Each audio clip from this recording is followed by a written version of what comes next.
मराठा आरक्षण मुद्दे को लेकर मुंबई में आज सर्वदलीय बैठक। महाराष्ट्र में मराठा आरक्षण की मांग को लेकर विरोध प्रदर्शन जारी। सर्वदलीय बैठक में आरक्षण के मुद्दों को हल करने की होगी कोशिश।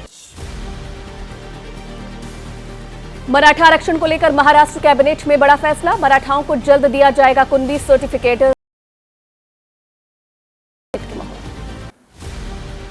मराठा आरक्षण मामले पर हुई थी कैबिनेट मीटिंग। जस्टिस शिंदे समिति की पहली रिपोर्ट स्वीकार। मराठवाड़ा के सभी 8 जिलों में करीब 2 करोड़ रिकॉर्ड की जांच। मराठा नेता मनोज जारंगी की भूख हड़ताल जारी। महाराष्ट्र के कुछ हिस्सों में मराठा आरक्षण को लेकर हिंसा। मुख्यमंत्री एकनाथ शिंदे ने जारंगी से फोन पर की बातचीत। आश्वासन के बाद पिया था पानी। महाराष्ट्र सरकार को मराठा नेता मनोज जारंगी पाटिल की चेतावनी। कहा, अगर जल्द मराठा आरक्षण को लेकर नहीं हुआ फैसला, मैं पानी पीना भी छोड़ दूंगा। मराठा आरक्षण मुद्दे के लिए लंबे वक्त से संघर्ष कर रहे हैं जारंगी। महाराष्ट्र नवनिर्माण सेवा के नेता राज ठाकरे ने मनोज जारंगी पाटिल को लिखा पत्र। आमरण अनशन बंद करने की अपील की। महाराष्ट्र सरकार से विधानसभा का विशेष सत्र बुलाने की मांग की। मराठा आरक्षण को लेकर धुले में आक्रामक हुए प्रदर्शनकारी। मुख्यमंत्री और उप मुख्यमंत्री की तस्वीर पर कालिख भी पोती। आरक्षण की मांग को लेकर प्रदर्शनकारियों में गुस्सा। महाराष्ट्र के धुले में कई जगह प्रदर्शनकारियों का उत्पात। आरक्षण की मांग को लेकर जगह जगह किए प्रोटेस्ट। कई बसों को भी बनाया निशाना। बसों में तोड़फोड़ भी की। मराठा आरक्षण को लेकर अहमदनगर सोलापुर हाईवे पर रास्ता रोको आंदोलन। मांडली गांव में सड़क पर टायर जलाया गया। आंदोलन के कारण यातायात प्रभावित। लोगों को करना पड़ रहा परेशानी का सामना। महाराष्ट्र के बुल्ढाना में मराठा आरक्षण की मांग को लेकर प्रदर्शन। नांदुरा के पास नेशनल हाईवे 6 पर प्रोटेस्ट। हाईवे बंद होने से 2 से 3 किलोमीटर तक लगी वाहनों की कतार। मुंबई सातारा हाईवे पर मराठा आरक्षण समर्थकों का तांडव। सड़कों पर की आगजनी। कई किलोमीटर लंबा जाम। ट्रैफिक से परेशान हुए लोग। मुंबई सातारा हाईवे पर प्रदर्शनकारी हुए आक्रामक। पुणे में सड़क पर आगजनी। 6 किलोमीटर लंबी वाहनों की कतारें। ट्रैफिक जाम रहा।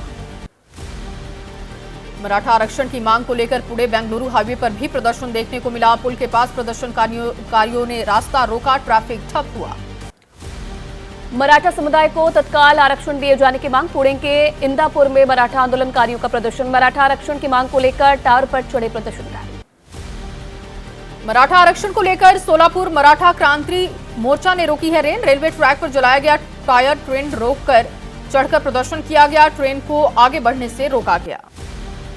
मराठाओं के आंदोलन के समर्थन में उतरा किन्नर समाज। मुंबई में किन्नर समाज ने दिया एक लाख मराठा नारा। मराठा आरक्षण की मांग को लेकर किए जा रहे आंदोलन को सही ठहराया। मुंबई के भाई खला में आरक्षण समर्थकों ने मुंबई में किया मुंडन कार्यक्रम। 1 मराठा लाख मराठा का दिया नारा। आरक्षण का समर्थन करने वालों ने किया मुंडन आंदोलन का आयोजन। महाराष्ट्र के नांदेड़ जिले में आरक्षण को लेकर आंदोलन। सांगवी इलाके में मराठा समुदाय की ओर से जल समाधि आंदोलन। पानी में उतरे प्रदर्शनकारी। महाराष्ट्र के सांगली में मराठा आरक्षण की मांग को लेकर हंगामा। प्रदर्शनकारियों ने कर्नाटक बॉर्डर पर बस पर किया पथराव। कुछ यात्री जख्मी हुए। प्रदर्शनकारियों के हिंसक प्रदर्शन की चपेट में आए लोग। महाराष्ट्र के परभणी में सिंगनापुर पूर्णा हाईवे पर भी प्रदर्शन। सड़क पर किया भजन कीर्तन। मराठा आरक्षण को लेकर राज्य में कई जगहों पर हिंसक प्रदर्शन। नेताओं के घरों पर हमले के बाद महाराष्ट्र के मुख्यमंत्री एकनाथ शिंदे के निवास की सुरक्षा बढ़ाई गई। ठाणे निवास पर सुरक्षा और कड़ी की गई है। करीब 150 पुलिसकर्मी तैनात किए गए। मराठा आरक्षण की आग में जले महाराष्ट्र के कई जिले। बीड और उस्मानाबाद में लगाया गया कर्फ्यू। इंटरनेट सेवाएं भी सस्पेंड। बीड के आसपास के इलाकों में हो चुकी थी हिंसक घटनाएं। महाराष्ट्र के बीड हिंसा मामले में अब तक 12 लोगों पर एफआईआर दर्ज। हिंसा करने के आरोप में अब तक 55 लोगों की गिरफ्तारी। जिले के एसपी का बयान। कहा, सोशल मीडिया से फैली हिंसा की चिंगारी। महाराष्ट्र के बीड में हिंसक प्रदर्शनकारियों ने 60 से ज्यादा बसों में की तोड़फोड़। बस स्टैंड का कंट्रोल रूम भी किया नष्ट। कई सार्वजनिक संपत्तियों को भी पहुंचाया नुकसान। एनसीपी विधायक के घर और ऑफिस में आगजनी और तोड़फोड़ करने वालों पर शिकंजा कसने की तैयारी में पुलिस है। सीसीटीवी तस्वीरों से पहचान करने की कोशिश। आरक्षण की मांग को लेकर प्रदर्शनकारियों ने मचाया था उत्पात। उद्धव गुट के नेता शिवसेना सांसद संजय राउत का बयान। बोले, महाराष्ट्र में हुए मणिपुर जैसे हालात। राज्य के सीएम महाराष्ट्र के हालात संभालने में हुए पूरी तरह से फेल। महाराष्ट्र के मंत्री उदय सामंत ने कहा, आरक्षण के मुद्दे पर इस्तीफा न दे सांसद और विधायक। हिंसा में शामिल अपराधियों के खिलाफ कड़ी कार्रवाई होगी। आरक्षण की आग में जल रहे महाराष्ट्र को लेकर बोले उप मुख्यमंत्री देवेंद्र फडणवीस। कहा मराठा आरक्षण को लेकर हिंसा मंजूर नहीं, कई लोगों की पहचान हो चुकी है, कार्रवाई होगी। आरक्षण के मुद्दे को लेकर शिंदे सरकार पर हमला। उद्धव ठाकरे ने शिंदे सरकार पर उठाए सवाल। कहा एक डिप्टी सीएम बीमार, दूसरे डिप्टी सीएम कर रहे प्रचार, ऐसे लोग समाज को न्याय दे सकते हैं क्या? एकनाथ शिंदे का इशारों में उद्धव ठाकरे पर निशाना। कहा सुप्रीम कोर्ट में जब राज्य सरकार हारी सब जानते हैं कि उस समय कौन था मुख्यमंत्री, उन्हें बोलने का कोई अधिकार नहीं। एनसीपी शरद गुट के विधायक के चचेरे भाई का आरोप। एबीपी न्यूज से कहा जिस समय प्रदर्शनकारी जला रहे थे हमारे घर, पुलिस देख रही थी तमाशा, घर में थे करीब 7 लोग। और चलिए 9 सेकंड न्यूज में राजनीति से जुड़ी खबरें अब आपको दिखाते हैं। एप्पल फोन पर आए मैसेज को लेकर कांग्रेस सांसद राहुल गांधी ने सरकार पर साधा निशाना। कहा जितनी टैपिंग करनी है कर लो, मुझे कोई फर्क नहीं पड़ता, चाहे तो मेरा फोन भी ले लो। केंद्र सरकार पर जमकर बरसे कांग्रेस सांसद राहुल गांधी ने कहा विपक्ष के सभी नेताओं को आया एप्पल का नोटिस। राहुल ने एप्पल से आई ईमेल की कॉपी भी सबको दिखाई। हैकिंग के आरोप पर शिवसेना उद्धव गुट के नेता अरविंद सावंत ने उठाए सवाल। कहा अगर तकनीकी खराबी थी तो कुछ लोगों को ही मैसेज क्यों आया, सभी को जाना चाहिए था, कुछ भी कर सकती है सरकार। हैकिंग के आरोपों पर सियासी बयानबाजी। बीजेपी सांसद निशिकांत दुबे ने विपक्ष पर साधा निशाना। एक्स पर लिखा मोदी सरकार हर महीने खाने का दे रही अनाज, उस देश में विपक्षी नेता लाखों रुपए का फोन करते हैं इस्तेमाल। कांग्रेस नेता बीवी श्रीनिवास ने बीजेपी नेता निशिकांत दुबे की तस्वीर की ट्वीट। निशिकांत दुबे से पूछा क्या ये आपके हाथ में नोकिया 1100 है? फोटो में आईफोन के साथ नजर आ रहे निशिकांत दुबे। नेशनल कॉन्फ्रेंस नेता उमर अब्दुल्ला ने जांच की मांग की है। कुपवाड़ा में कहा पहले भी खबर आई थी कि इजरायल के सॉफ्टवेयर पेगासस का देश में लोगों पर नजर रखने के लिए हुआ इस्तेमाल। कांग्रेस नेता केसी वेणुगोपाल का निशाना। कहा एप्पल ने खुद ये राज्य प्रायोजित हमला, निशाने पर अधिकतर इंडिया गठबंधन के नेता हैं, देश में लोकतंत्र नहीं बचा है। दिल्ली के पर्यावरण मंत्री गोपाल राय का दावा विपक्ष की आवाज दबाने की हो रही कोशिश, ऐसे मैसेज केवल विपक्षी नेताओं को ही मिले, सरकार करवा रही है जासूसी।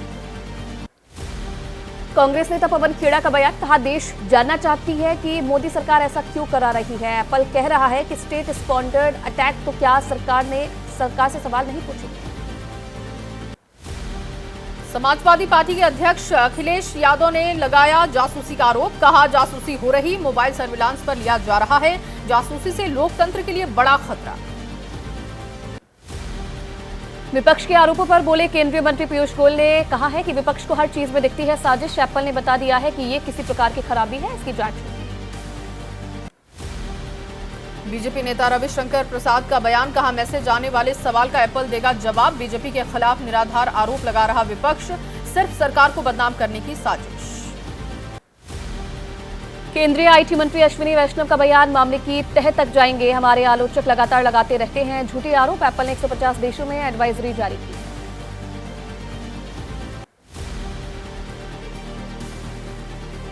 अरविंद केजरीवाल को ईडी के समन के मामले पर पीडीपी अध्यक्ष महबूबा मुफ्ती का बीजेपी पर निशाना। कहा आरोप लगाकर विपक्षी नेताओं को जेल भेज रही बीजेपी।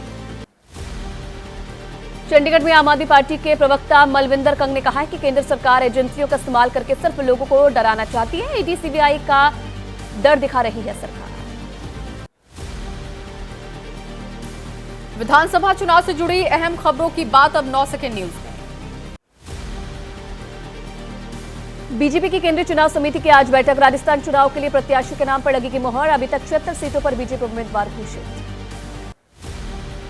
राजस्थान चुनाव को लेकर दिल्ली में बीजेपी का मंथन। बीजेपी अध्यक्ष जेपी नड्डा के आवास पर हुई बैठक। अमित शाह, वसुंधरा राजे भी हुई शामिल। कांग्रेस नेता नकुल नाथ का एमपी में बड़ी जीत का दावा। छिंदवाड़ा में कहा कि कांग्रेस को विधानसभा में मिलेगा बहुमत, कमलनाथ बनेंगे सीएम। एमपी में अपना गढ़ बचाने में जुटे केंद्रीय मंत्री ज्योतिरादित्य सिंधिया विधानसभाओं में जाकर कर रहे बूथ लेवल की कार्यकर्ताओं की मीटिंग। कार्यकर्ताओं को बता रहे अपना किलेदार। मध्य प्रदेश विधानसभा चुनाव के लिए समाजवादी पार्टी ने जारी की स्टार प्रचारकों की लिस्ट। लिस्ट में जया बच्चन और डिंपल यादव का नाम भी शामिल है। रायपुर में छत्तीसगढ़ के मुख्यमंत्री भूपेश बघेल ने कहा कांग्रेस ने 17 घोषणाएं की, गारंटी भी दी है, बीजेपी नहीं दे पाई एक भी गारंटी। तेलंगाना के रण में कांग्रेस के दिग्गजों का धुआंधार प्रचार। राहुल गांधी के तेलंगाना दौरे का दूसरा दिन, कई जगहों पर रैली को संबोधित भी करेंगे। कांग्रेस सांसद राहुल गांधी ने कहा, तेलंगाना में केवल बीआरएस और कांग्रेस के बीच लड़ाई है। बीआरएस, बीजेपी और एआईएमआईएम कांग्रेस को हराने के लिए एक साथ आए। टोंक में सचिन पायलट ने एबीपी न्यूज से कहा, इस बार बदलेगी राजस्थान में परंपरा, फिर बनेगी कांग्रेस सरकार। आलाकमान ने तय करेगा कि कौन करेगा राज्य का नेतृत्व। तो चलिए 9 सेकंड न्यूज में कोर्ट से जुड़ी अब अहम खबरों की बात करेंगे। इलेक्टोरल बॉन्ड पर सुप्रीम कोर्ट में आज भी जारी सुनवाई। याचिकाकर्ता ने दी दलील, गोपनीयता से भ्रष्टाचार बढ़ेगा, केंद्र सरकार आज देगी जवाब। सावरकर पर टिप्पणी मामले में राहुल गांधी के खिलाफ याचिका पर आज होगी सुनवाई। भारत जोड़ो यात्रा के दौरान राहुल गांधी ने की थी सावरकर पर टिप्पणी। केंद्रीय मंत्री गजेंद्र सिंह शेखावत की मानहानि की शिकायत के खिलाफ राजस्थान के मुख्यमंत्री की अपील पर दिल्ली की एक अदालत में आज होगी सुनवाई। मथुरा के बांके बिहारी मंदिर में प्रस्तावित कॉरिडोर से जुड़ा हुआ मामला है। इलाहाबाद हाईकोर्ट में आज जारी रहेगी सुनवाई। पूर्वांचल के माफिया डॉन ब्रजेश सिंह के खिलाफ याचिका। इलाहाबाद हाईकोर्ट में आज भी सुनवाई। 37 साल पहले चंदौली के एक ही परिवार के 7 लोगों की हत्या का मामला। प्रयागराज जिला अधिवक्ता संघ के चुनाव मामले पर इलाहाबाद हाईकोर्ट में सुनवाई। 27 अक्टूबर के मतदान में मतपेटी लूटे जाने के बाद स्थगित हो गया था चुनाव। प्रयागराज में डेंगू और चिकनगुनिया के बढ़ते मामलों पर इलाहाबाद हाईकोर्ट ने लिया संज्ञान। राज्य सरकार से रोकथाम के लिए उठाए जा रहे कदमों की मांग की जानकारी। गठबंधन का नाम इंडिया रखने के विरोध पर दिल्ली हाईकोर्ट में दाखिल याचिका। गठबंधन को जवाब देने का मिला समय, अब तक सिर्फ निर्वाचन आयोग ने दाखिल किया है जवाब। श्री रामचरित मानस की प्रतियां जलाने का मामला। प्रतापगढ़ की अदालत में स्वामी प्रसाद मौर्य के खिलाफ चलती रहेगी सुनवाई। इलाहाबाद हाईकोर्ट ने खारिज की मौर्य की अपील। और 9 सेकंड न्यूज में राज्यों से जुड़ी खबरें देखते हैं। आज से दिल्ली में डीजल बसों के घुसने पर पाबंदी। बढ़ते वायु प्रदूषण पर दिल्ली सरकार ने उठाया कदम। दिल्ली में अन्य राज्यों की डीजल बसों की एंट्री भी नहीं। जम्मू में लगातार तीसरे दिन आतंकियों ने की टारगेट किलिंग। बारामूला में हेड कांस्टेबल को गोली मारी गई। पुलिस इंस्पेक्टर और मजदूर को बनाया गया निशाना। जम्मू कश्मीर के बारामूला में टारगेट किलिंग के बाद सेना ने की पूरे क्षेत्र में घेराबंदी। आतंकियों की तलाशी अभियान जारी। बारामूला से 2 स्थानीय आतंकी गिरफ्तार। बारामूला में हुई टारगेट किलिंग में शहीद हेड कांस्टेबल को जिला पुलिस बारामूला ने दी श्रद्धांजलि। पुलिस हेड कांस्टेबल गुलाम मोहम्मद डार की गोली लगने से हुई मौत। मध्य प्रदेश के मुरैना में संदिग्ध परिस्थितियों में वृद्ध की मौत। परिजनों ने कहा, पुलिस पकड़कर ले गई थी, मारपीट करके गंभीर स्थिति में सड़क पर छोड़ा। अस्पताल पहुंचने पर डॉक्टरों ने मृत घोषित किया। बिहार के दरभंगा में छठ के मौके पर दरभंगा पहुंचने का हवाई किराया पहुंचा आसमान पर। दिल्ली से पटना की तुलना में दरभंगा का किराया 2 गुना से भी अधिक। छठ पर बिहार के लिए रेलवे की तैयारी। रेलवे ने चलाई 74 पूजा स्पेशल ट्रेनें। वंदे भारत और राजधानी स्पेशल ट्रेनें भी चलाने का फैसला। वंदे भारत ट्रेन से कर सकेंगे दिल्ली से पटना की यात्रा। मध्य प्रदेश के दमोह में पटाखा फैक्ट्री में हुआ जोरदार विस्फोट। धमाके में 3 लोगों की मौत। भयावह स्थिति में मिला फैक्ट्री मालिक का शव।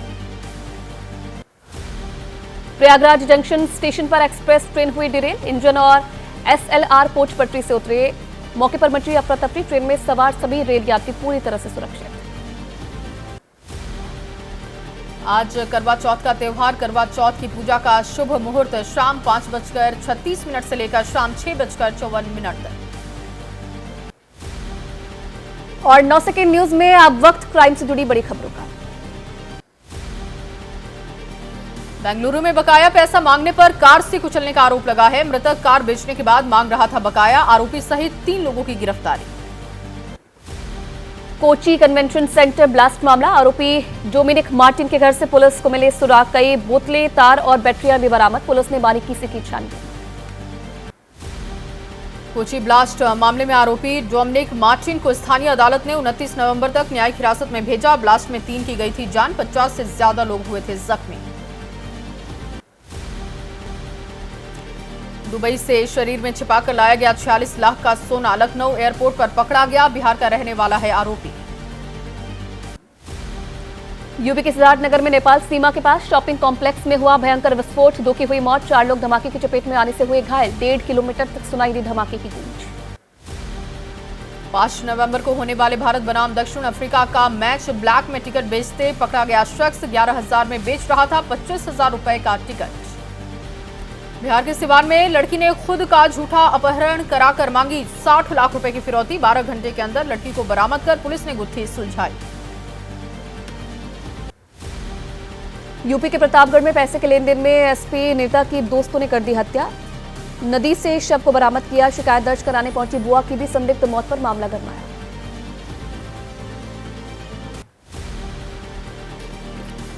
और चलिए इस बीच आपको बड़ी खबर बता दें, महाराष्ट्र के बीड से बड़ी खबर है। बीड शहर में कर्फ्यू हटा दिया गया है, इंटरनेट अब भी बंद है, धारा 144 लागू है।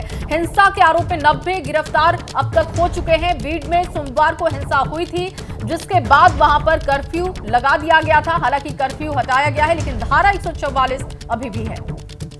बिल्कुल, तो ये बड़ी जानकारी। लगातार प्रदर्शन कहीं ना कहीं देखने को मिल रहा है, लेकिन इस बीच अपडेट ये है महाराष्ट्र के बीड से कि बीड शहर से कर्फ्यू को हटा दिया गया है। इंटरनेट सेवा अभी भी बंद रहेगी, लेकिन धारा 144 भी लागू रहेगी और हिंसा के आरोप में अब तक 90 लोगों को गिरफ्तार किया गया है। तो ये बड़ा अपडेट इस पूरे मामले पर। नमस्कार, स्वागत है आपका। आप देख रहे हैं एबीपी न्यूज। आपके साथ मैं हूं पूजा सचदेवा। अरविंद केजरीवाल, जो खुद को कट्टर ईमानदार बताने वाली पार्टी के सर्वोच्च नेता, करप्शन के आरोप में अब ईडी के निशाने पर हैं। दिल्ली के मुख्यमंत्री अरविंद केजरीवाल को ईडी ने 2 नवंबर को शराब घोटाले में पूछताछ के लिए बुलाया। इसके मायने क्या हैं? आखिर केजरीवाल के साथ होने क्या जा रहा है? देखिए हमारी inside story. Manish Sisodia jail गए।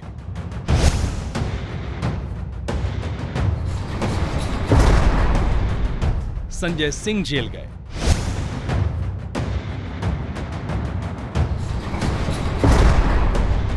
दिल्ली शराब घोटाले में आप के 2 दिग्गज जेल में हैं।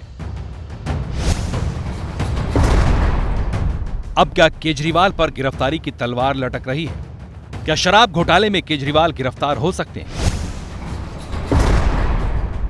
क्या शराब घोटाले में आम आदमी पार्टी की पूरी टॉप लीडरशिप सलाखों के पीछे होगी? ये सवाल हवा में तैर रहे हैं और इन सवालों के पीछे है ईडी का नोटिस।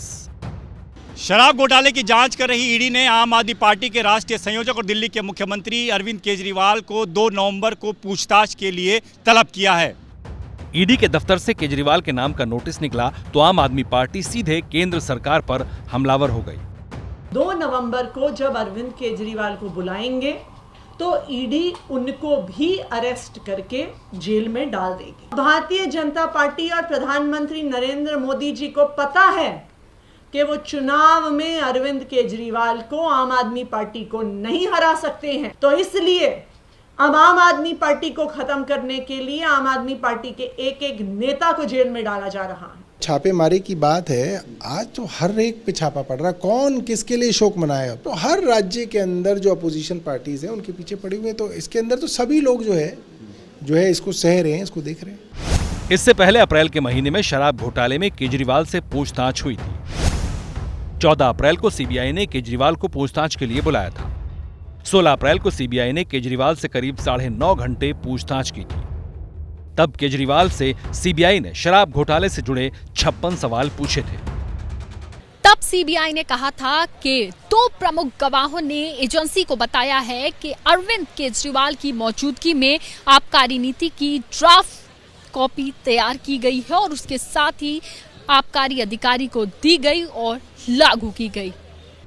तब केजरीवाल से पूछताछ को आम आदमी पार्टी ने राजनीतिक साजिश बताया था, लेकिन इस बार पूछताछ के लिए बुलावा ईडी की तरफ से आया है और इस पूछताछ के नोटिस के पीछे जांच एजेंसी के पास सॉलिड वजह भी है। ईडी की चार्जशीट के मुताबिक अरविंद केजरीवाल ने शराब कारोबारी और शराब घोटाले के मुख्य आरोपी समीर महेंद्रू से फेस टाइम ऐप पर बात की थी। बातचीत में केजरीवाल ने समीर महेंद्रू को आम आदमी पार्टी के नेता विजय नायर पर भरोसा करने को कहा। ईडी की पूछताछ में समीर महेंद्रू ने अधिकारियों को बताया था कि विजय नायर ने अरविंद केजरीवाल के साथ उसकी मुलाकात तय की थी, लेकिन बात नहीं बनी। ईडी के मुताबिक केजरीवाल ने शराब नीति को लेकर आंध्र प्रदेश के सांसद मगुंता श्रीनिवासलू रेड्डी से मुलाकात की थी। इतना ही नहीं, शराब घोटाले के आरोपी और अब सरकारी गवाह बन चुके दिनेश अरोड़ा ने कहा है कि मैं केजरीवाल से उनके घर पर मिला, इसीलिए विरोधी अब केजरीवाल की तरफ उंगली उठा रहे हैं।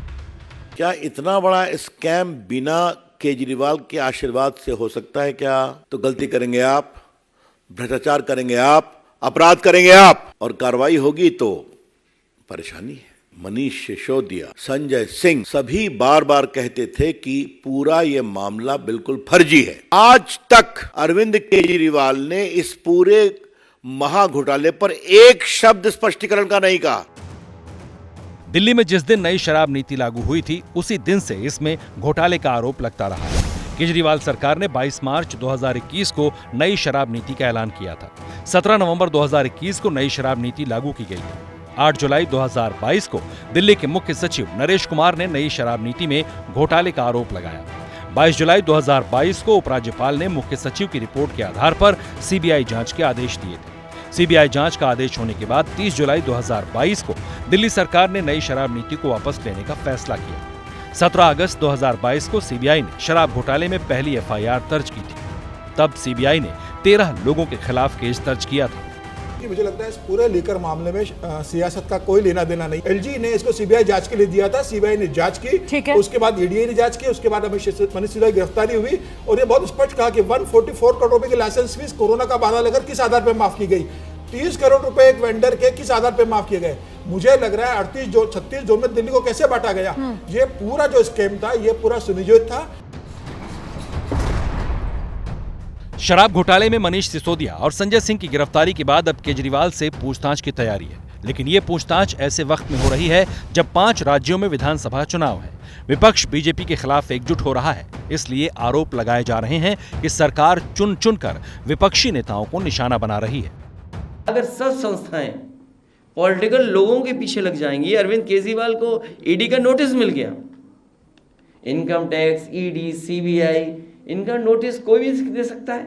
इंडिया गठबंधन के सभी प्रमुख लोगों को इस प्रकार से झूठे मुकदमे, झूठे एफआईआर, फिर सीबीआई, फिर ईडी करके ये सबको पॉलिटिकली खत्म करने का काम ईडी को दिया है। अगर केजरीवाल आपके पार्टी में आ गया तो हरिश्चंद्र बन जाएगा, सत्यवादी। एजेंसीज का दुरुपयोग तो केंद्र सरकार बहुत लंबे समय से कर रही है, इसमें कोई नई बात नहीं है। देश पूरा सच्चाई जान चुका है। ईमानदारी की राजनीति का दावा करने वाली आम आदमी पार्टी अब करप्शन के कटघरे में खड़ी है। पार्टी की टॉप लीडरशिप के दामन पर शराब घोटाले का दाग लगा है। ऐसे में अब नजर 2 नवंबर पर है कि क्या 2 नवंबर को केजरीवाल की गिरफ्तारी हो सकती है। अब देखिए, केजरीवाल का जो होगा सो होगा, लेकिन इस समय महाराष्ट्र में जो हो रहा है उसने शिंदे सरकार की चिंता को बढ़ा दिया है। महाराष्ट्र में मराठा समुदाय के लिए आरक्षण की मांग ऐसी भड़की कि कई जिले इस वक्त सुलग रहे हैं। आखिर महाराष्ट्र में ये आग लगाई किसने? इस आंदोलन ने कैसे शिंदे सरकार को बैकफुट पर ला दिया? देखिए इस रिपोर्ट में।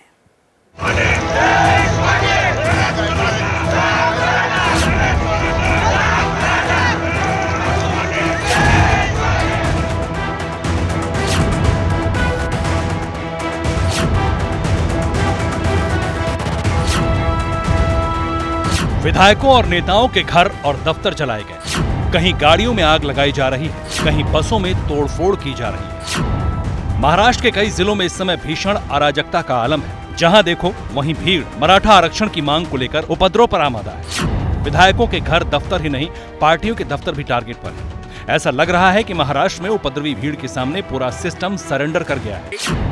दरअसल ये आग भड़की है महाराष्ट्र के जालना जिले में शुरू हुई बेमियादी भूख हड़ताल के बाद। जालना में मराठा आरक्षण एक्टिविस्ट मनोज जरांगे पाटिल अनशन पर बैठे हैं। मराठा समुदाय के लोग ओबीसी के तहत सरकारी नौकरियों और शिक्षा में आरक्षण मांग रहे हैं। ये आंदोलन महाराष्ट्र के कई जिलों में फैल चुका है और भीषण हिंसा की तस्वीरें आ रही हैं। पंढरपुर में उपद्रवियों ने बस से यात्रियों को नीचे उतारकर बस पर पेट्रोल छिड़ककर आग लगा दी।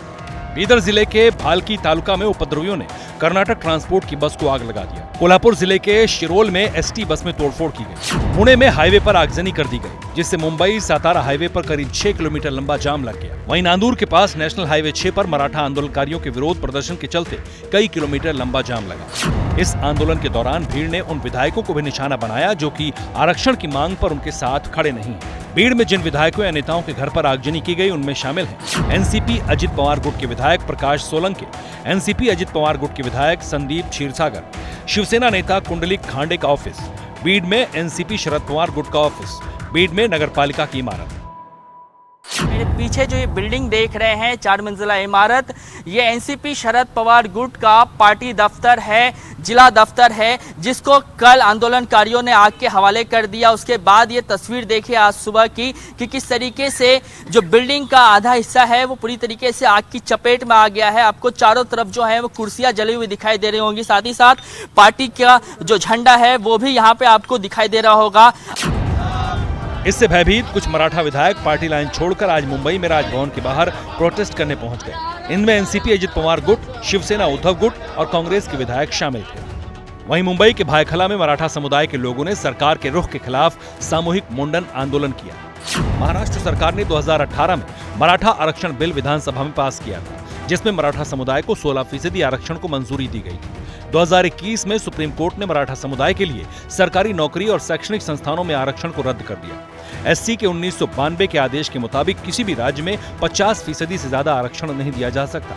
महाराष्ट्र में 52% आरक्षण पहले से चला आ रहा है। एक बार फिर स्वागत आप सभी का। एक बड़ी जानकारी मिल रही है। दिल्ली के करावल नगर में दुकान में लूट, पिस्टल के साथ दुकान में 3 अपराधी घुसे, लूट की वारदात को अंजाम दिया। ज्वेलरी शॉप के अंदर घुसकर सीसीटीवी में ये पूरी वारदात कैद हुई है। किस तरीके से देखिए लुटेरों ने चोरी की वारदात को अंजाम दिया है। एक लुटेरे को पुलिस ने गिरफ्तार कर लिया, हथियार बरामद हुए हैं। इसी के साथ कल लूट की वारदात को अंजाम दिया गया था। सीसीटीवी में कैद हुई ज्वेलरी शॉप में हुई लूटपाट की तस्वीरें। एक लुटेरा गिरफ्तार, ये देखिए पूरा फुटेज आपके सामने। 3 लुटेरे, एक आपको देखिए नजर आ रहा है, ये हेलमेट लगाए, और दूसरा लुटेरा और फिर ये तीसरा। 3 लोग आपको इस ज्वेलरी शॉप के अंदर देखिए यहां पर नजर आ रहे होंगे। किस तरीके से ये दिल्ली के करावल नगर के एक ज्वेलरी शॉप के अंदर एंटर करते हैं और देखिए कैसे लूट की वारदात को अंजाम देते हैं। इनका चेहरा पहचान में ना सके, इस वजह से इन्होंने अपना चेहरा देखिए किस तरीके से छुपाया हुआ है, और उसके बावजूद एक लुटेरे को पुलिस ने गिरफ्तार कर लिया है और इनके पास से हथियार भी बरामद हुए हैं। कल लूट की वारदात को अंजाम दिया गया था दिल्ली के करावल नगर में, जहां से ये सीसीटीवी फुटेज सामने आया है। कई महिलाएं आपको इस ज्वेलरी शॉप में बैठी नजर आ रही हैं, और देखिए किस तरीके से इन 3 लुटेरों ने, जो कि अपने चेहरे को कवर करके यहां पर घुसते हैं और लूट की वारदात को अंजाम देते हैं। हथियार उनके पास थे, लेकिन इन्होंने किस तरीके से एक ज्वेलरी शॉप के अंदर हथियार जो कि इनके पास थे उसके बल पर इस घटना को अंजाम दिया है, उसकी तस्वीरें आप इस वक्त अपने टीवी स्क्रीन पर देख रहे हैं। 3 लुटेरों का तांडव, पिस्टल दिखाकर लूट की वारदात को अंजाम दिया। पुलिस ने एक लुटेरे को पकड़ लिया है और इसी के साथ मामले की जांच जारी है। हथियार भी इनके पास से बरामद किए गए हैं।